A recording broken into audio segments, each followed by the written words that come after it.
Sekarang giliran Fachri Hamzah.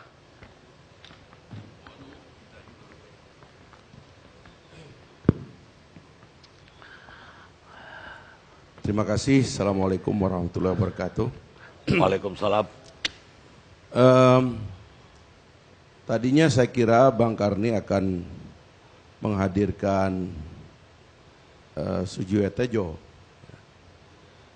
karena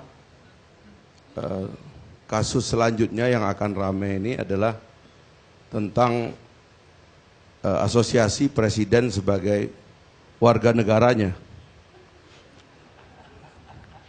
Karena dia ini adalah presidennya Jan Cukers.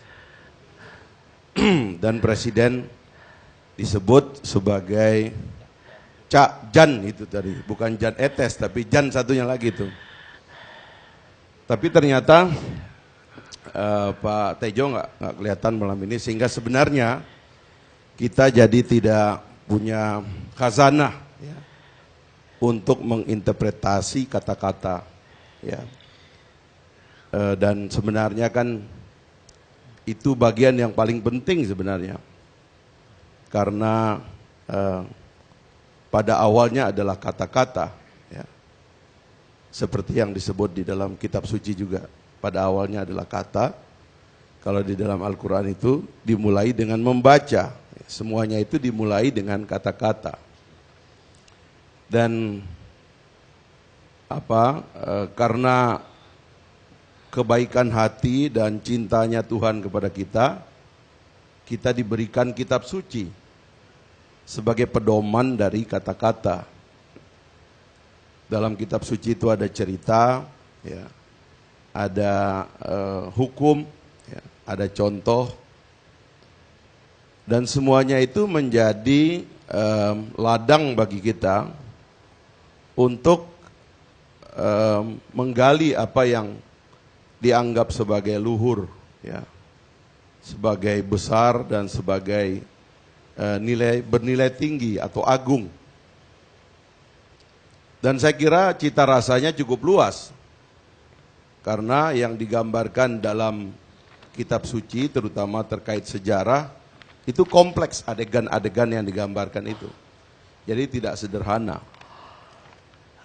Karena itu saya kira yang paling sulit dari kita umat manusia itu adalah kalau kita mulai melibatkan diri di dalam mengadili kata-kata. Itu akan rumit itu. Dan saya kira kita akan gagal di situ. Ya. Karena kan presiden juga, kalau yang sebelah sini ini kan yang diadili ini kan meludah, ya kan?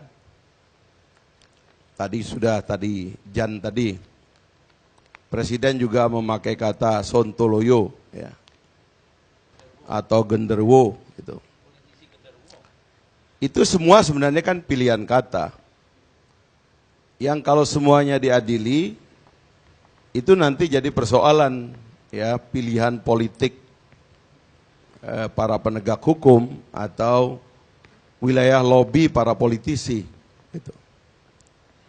Itu yang menjelaskan kenapa setiap ada orang yang menyentuh Pak Ahok, menyentuh Pak Jokowi, lawyernya mondar-mandir kita lihat mirip.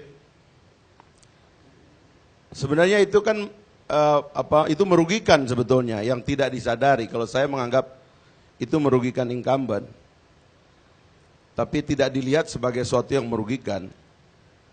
Jadi panggung pengadilan kata-kata.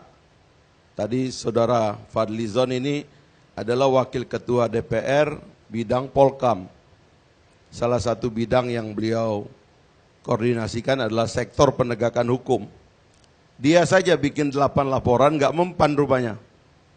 Dari orang lain yang tidak ada dalam struktur kekuasaan, tapi begitu terasa efektif. Jadi saya kira kalau kita punya undang-undang yang punya pretensi mengadili kata-kata, inilah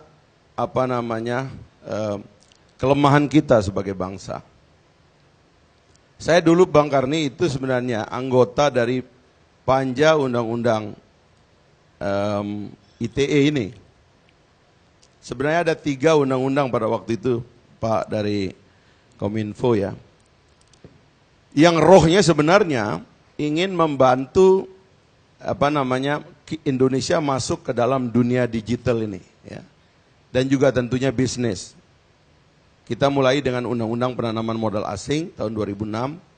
Lalu kita 2007 kalau nggak salah, tapi kita mulai dengan Undang-Undang Resi Gudang tahun 2006, lalu Undang-Undang Penanaman Modal Asing tahun 2007. Lalu 2008 kita masuk ke Undang-Undang ITE. Kebetulan saya anggota Panja di hampir semua undang-undang ini karena saya di Komisi 6 waktu itu. Dalam pembahasannya boleh dilihat itu nanti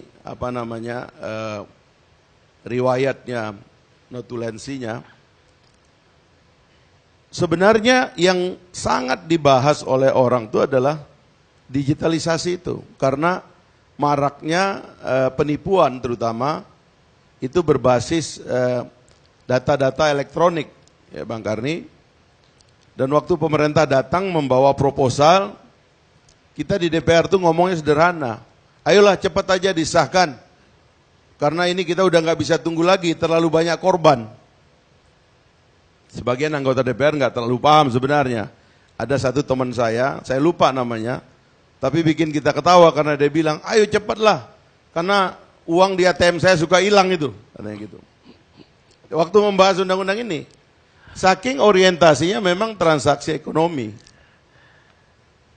Tapi ternyata karena dulu di zaman Pak SBY itu korbannya itu orang umum, ya, yang saya mendapat laporan juga dari teman-teman NGO bahwa dulu juga banyak korban, tapi itu orang umum, ya, masyarakat biasa yang tidak kontroversial begitu. Nah di sekarang ini yang menjadi masalah karena korbannya itu rupanya banyak tokoh-tokoh dan banyak politisi. Dan sepertinya, ya ini yang saya sedihkan, aparat penegak hukum kita dipaksa ada dalam pusaran perkelahian politik yang tentunya merugikan institusi penegak hukum. Terus terang polisi kita babak belur dengan ini semua, kejaksaan kita babak belur dan juga pengadilan kita jadi berantakan. Menyaksikan persidangan saudara Ahok sampai sekarang, ya, dramanya itu belum keluar dari skenario itu, dari skema itu. Ini adalah soal politik yang memanfaatkan kelemahan dalam pasal-pasal karet di Undang-Undang ITE itu. Saya sebenarnya kalau mau menyarankan Pak Jokowi, kalau dia mau dapat untung ini, karena terlalu banyak dia rugi dengan peristiwa ini, besok itu dia perpu aja, dia bilang Undang-Undang ITE itu tidak lagi boleh dipakai untuk kasus pencemaran nama baik dan sebagainya. Supaya lapor-melapor antara warga negara itu dihentikan. Kalau tidak dia yang rugi nih. Ya ini tergerus ini, setiap orang kena itu 2%. Ahmad Dhani dugaan saya 5% tuh. 5%, ya. Besok kalau saya kena kira-kira ya nilai saya sedikit di atas Ahmad Dhani lah 7%. Ini yang repot gitu. Jadi kalau menurut saya ini harus ada keberanian mengambil politik hukum dan tidak bisa nunggu DPR karena DPR-nya lama dan ini lagi dalam transisi. Kalau presiden berani menghentikan ini dia dapat kredit. Tapi kalau ternyata dia mengambil keuntungan dari ini, percayalah bahwa dia rugi. Dia rugi. Nah jadi itu yang saya kira yang pertama Bang Karni. Yang kedua sebetulnya kita sebenarnya ingin memasuki hari-hari politik ini, tinggal 70 hari ini dengan tenang begitu, dan rakyat disuguhkan dengan kontestasi ide. Kita akan memasuki debat kedua tentang tema energi, sumber daya alam, pangan dan infrastruktur. Tapi kita tidak menemukan di ruang publik perdebatan tentang tema itu. Karena ini diambil alih oleh isu-isu hukum yang lagi-lagi saya katakan ini semua merugikan presiden, atau memang jangan-jangan ini kita lagi berskenario supaya mengalahkan presiden ini secara baik-baik. Dibikinlah isu begini terus-menerus sampai 17 April nanti sehingga sisa suaranya itu tinggal 30%. Itu yang akan terjadi kalau ini dibiarin terus. Dan kalau tidak ngerti caranya, saya kasih tahu caranya. Bikin perpu, hentikan penggunaan undang-undang ITE ini untuk kasus-kasus pencemaran dan sebagainya itu. Balikin itu ke KUHP, ya. Bahkan kalau menurut saya soal-soal gini itu harusnya keperdataan aja. Siapa yang rugi? Ini tiba-tiba nggak ada yang rugi, kita masuk bui. Siapa yang rugi gara-gara Rocky itu? Teks itu, kitab suci itu dimensinya luas. Dulu Habib Yasin pernah bikin puisi itu dari Al-Quran. Dia bikin itu sampai lengkap gitu. Jadi Al-Quran adalah puisi, ya. Jadi kalau Rocky mengatakan kitab suci adalah fiksi, ya, itu dalam definisi bahwa dia menciptakan imajinasi kita tentang kesempurnaan, tentang keluhuran, tentang yang agung tadi bisa saja. Dan itu hak dia aja untuk membuat interpretasi seperti itu. Karena Tuhan itu luas. Kita aja yang punya otak kecil dan kemudian saban hari marah aja mewakili Tuhan. Siapa elu? Ya kan? Jadi itu problem di dalam undang-undang ini yang saya kira harus diakhiri. Dan yang paling penting dan saya sedihkan Bang Karni, karena Rocky itu adalah diangkut dari ruangan ini, ya. Saya nggak mengerti juga sekarang tuh Prof ya. Mohon dijelaskan. Kok polisi itu tukang klarifikasi? Apa yang memberi dia hak klarifikasi ini? Dia kan seperti mau menjulurkan lidah dan tentakel negara untuk nakut-nakutin orang.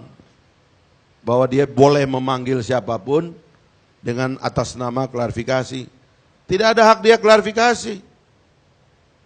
Dia hanya boleh melakukan investigasi dalam ketentuan KUHP, itu sudah jelas. Ya, apabila telah cukup bukti untuk melakukan proses pro justisia. Sekarang ini kan orang terlalu banyak yang dipanggil. Ya kan? Dengan niat menakut-nakuti, sekali lagi ini merusak lembaga penegak hukum. Kita tidak mau lembaga penegak hukum kita jadi kayak begini. Jadi tukang pukul, jadi tukang nakut-nakutin, dan macam-macam itu modusnya itu. Orang pakai baju, orang berceramah, saban hari itu ada panggilan-panggilan. Itu merusak lembaga kepolisian. Kita nggak mau begitu gitu loh. Netral aja, ya, dengan berpegang kepada KUHP. Dan yang kehilangan yang paling berat adalah karena masa depan demokrasi kita ini menjadi beku. Ya, jalan pikiran yang kita perjuangkan ini menjadi tidak terbuka. Dikalahkan oleh jalan tol dan macam-macam yang dibangun oleh pemerintah yang menganggap bahwa jalan tol itu adalah pemersatu satu bangsa. Tidak. Yang mempersatukan bangsa itu adalah jalan pikiran. Kita bergabung dengan proklamator kita tahun 45 bukan karena Pulau Jawa ini sudah lengkap tol infrastrukturnya, tidak ada. Jawa ini lebih miskin pada waktu itu. Yang membuat kita bergabung dengan proklamator karena ada jalan pikiran. Di mana setiap warga negara membaca dan mendengarnya, memegang dan mengambilnya sebagai bagian dari pikiran dan pandangan hidupnya, sehingga kita menjadi bagian dari republik ini. Itu tugas dari pikiran. Nah sekarang pikiran ini apabila kemudian ILC kemudian jadi tempat untuk ngangkut orang yang salah kata, waduh, ini kan masa depan dari demokrasi kita yang mau dikorbankan gitu. Nah saya kira kesedihan ini menurut saya atau kecemasan ini menurut saya harus dilawan ya. Saya mengapresiasi karena Bung Haris ini juga adalah rakyat daripada Bang Karni, ya, Presiden ILC ini. Lalu beliau yang membela ya. Kita semua akan membela Rocky Gerung bahwa ruang ini adalah tempat yang steril dari interpretasi negara. Biarkan kita berdialog.